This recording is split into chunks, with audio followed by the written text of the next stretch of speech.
এ আমাদের মানায় কি? আপনার উপর পূর্ণ শ্রদ্ধা রেখেই উত্তর দেওয়ার চেষ্টা করছি। সহমত নাও হতে পারেন, হতে হবে এমন বাধ্যবাধকতা নেই।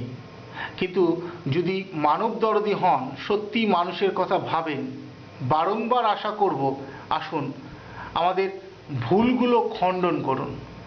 আমাদের মাথার ভেতর যেসব যন্ত্র মন্ত্র ভরে দেওয়া, সুবিধাভোগের পাশে দাঁড়ানোর, কায়েমি স্বার্থের জন্য সত্য আড়ালে রেখে নগ্নতাকে সুন্দরের মোড়কে ব্যাখ্যা খোঁজার চেষ্টা রয়েছে, সেগুলো কেবল আত্মপ্রবঞ্চনা।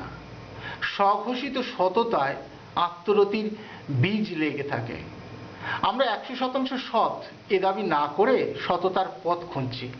আর সততা যদি মানুষের প্রণিধানযোগ্য মনে করেন, আপনিও আমাদের পথের পথিক হতে পারেন।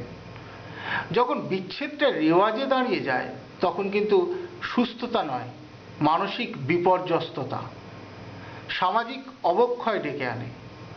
ভারতে দারিদ্র্যসীমার নিচে বসবাস করেন 32% মানুষ, যাদের পরিবারের লোকেদের মাথাপিছু খরচ 26 টাকার কম, তাদেরকে দারিদ্র্যসীমার নিচে বলে ধরা হয়।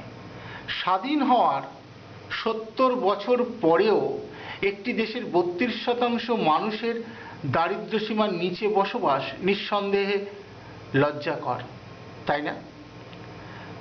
শুধু খালি পেটে সিম্প্যাথি দেখিয়ে কি হবে বলুন? আমি যে বাসমতি চালটা খাই, সেটা ওরাও খাক।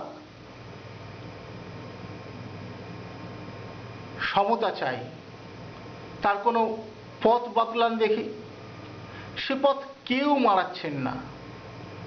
পেট ভরা খেয়ে ঢেকুর তুলতে তুলতে জনদরদি হওয়া নেতারা চিপ স্টান্ট দিয়ে বিলোচ্ছেন 2 টাকার চাল, বাগাচ্ছেন ভোট।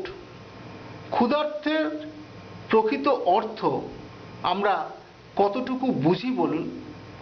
ঠান্ডা ঘরে বসে ক্ষুধার্ত শুনে যারা কাতর হয়ে পড়ছি, অন্যের ক্ষুধা নিবারণের জন্য কোনোদিন একবেলা না খেয়ে থাকেনি, ওই 2 টাকার চাল মুখেও তুলেনি, এ আমাদের মানায় কি?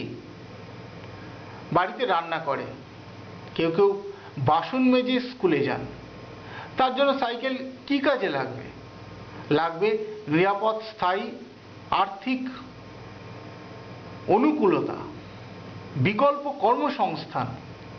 শিশু শ্রমিক তৈরি হবে কেন? এ তো অপরাধ।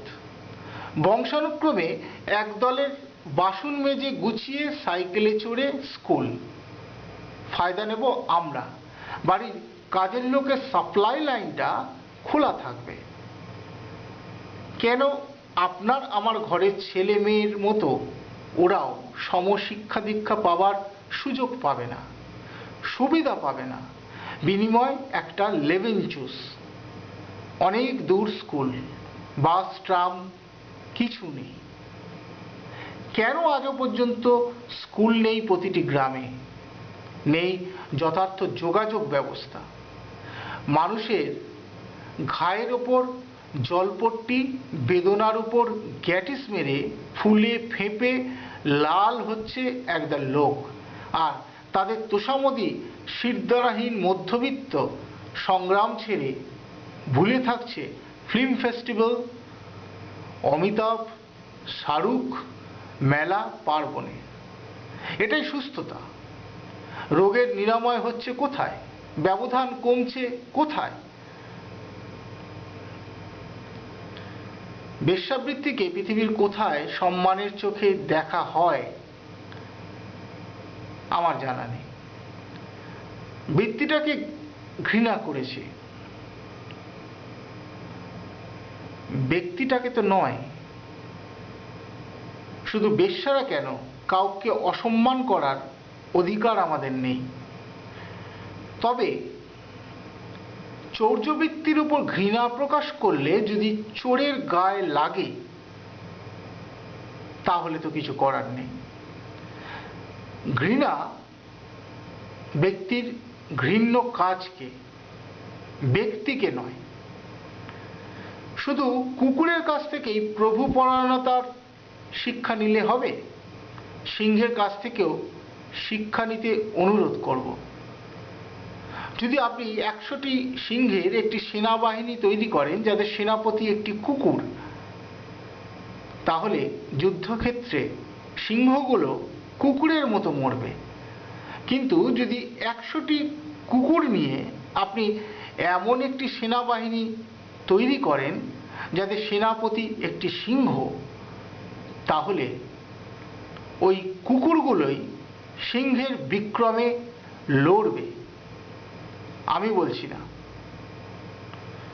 নেপোলিয়ন বোনাপার্ট বলেছেন।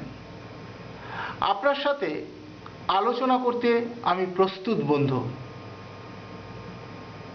জানি না আপনি আমায় কিভাবে নেবেন।